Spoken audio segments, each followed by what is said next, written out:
Well, James, it's that time of year again. The Premier League's upon us once more. How are you feeling going into it? Yeah, it's good. I think it's a bit different from the last 3 years because it's a proper Premier League, and it's we get to travel again, get to interact with people. I'm sure some of us will hate when we get booed at the wrong times, but we'll love it when we get cheered at the right times. So it's a long 16 weeks, and it's bloody hard work, but I'm looking forward to it.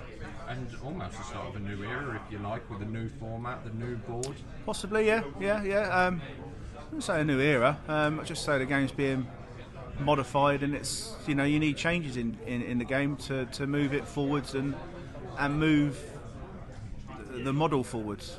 You do need that. As much as you can change the players about and expect more from the players, other things have to happen as well. And that's getting stuff is changing, so it's good. It's all positives.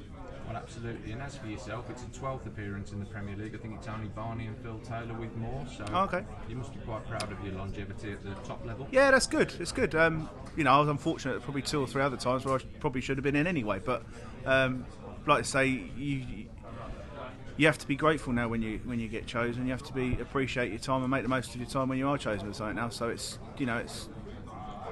different. It's a different era. It's a different world of darts now.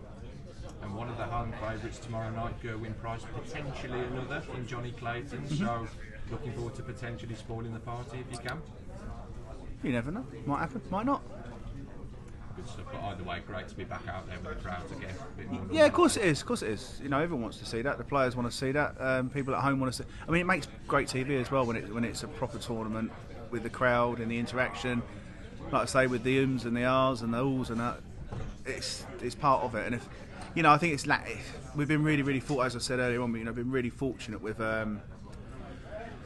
continuing to be able to play with the tough times we've had, like I say, with COVID and Brexit and all those bits and bobs all combined together. It's a bloody miracle how the PDC have continued to do what they do and enable us to still be able to earn a living. So it's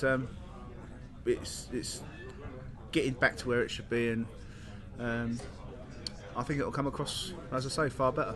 We'll keep our fingers crossed. Cheers. And any aims for 2022? Have you set yourself any targets at all? Yeah, I hope to pick up a TV major and have a steady year. A steady year would be nice. A steady year. Still yet to have one, but I'll get one.